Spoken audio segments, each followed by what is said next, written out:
সুপ্রিয় দর্শক বন্ধুরা, আসসালামু আলাইকুম। আমি আজকে আপনাদেরকে কিছু গুরুত্বপূর্ণ টিপস জানাবো, যা অনুসরণ করলে আপনি আপনার প্রিয় বাইক থেকে অতিরিক্ত ৩-৪ কিলোমিটার মাইলেজ বাড়াতে পারবেন প্রতি লিটারে। তাই ভিডিওটা একদম শেষ পর্যন্ত দেখবেন, কারণ গোপন টিপসটা থাকবে একদম শেষে, যেটা অনেকেই জানেন না। প্রথমেই বলি ক্লাচ আর ব্রেকের ব্যবহার নিয়ে। অনেকেই অনেকবার ক্লাচ ধরেন, এটা একটা বড় ভুল। ক্লাচ কম ব্যবহার করবেন। গিয়ার চেঞ্জের সময় বা যখন গাড়ি স্লো হয়ে যাচ্ছে, তখন শুধু এতটুকু ক্লাচ ধরবেন যেন বাইক বন্ধ না হয়ে যায়। বিশেষ করে যদি আপনি ৫ নম্বর গিয়ারে থাকেন এবং গাড়ি স্লো করতে চান, তাহলে ক্লাচ না ধরে থ্রটল একটু হালকা করে ছেড়ে দিন, তারপর রিয়ার ব্রেক আর ফ্রন্ট ব্রেক ব্যবহার করুন। তারপর যখন একদম থেমে যাবেন, তখনই শুধু ক্লাচ ধরবেন।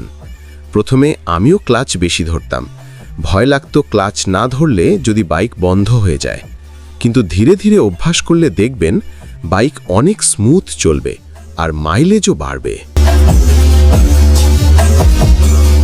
এখন বলি আজকের ভিডিওর সবচেয়ে গোপন টিপসটা।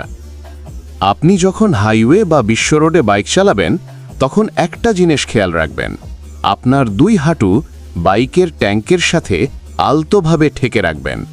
এর ফলে বাতাস সরাসরি আপনার হাঁটুতে ধাক্কা দিতে পারবে না। বাইক থাকবে আরও স্থির এবং এর প্রভাবে মাইলেজও বৃদ্ধি পাবে।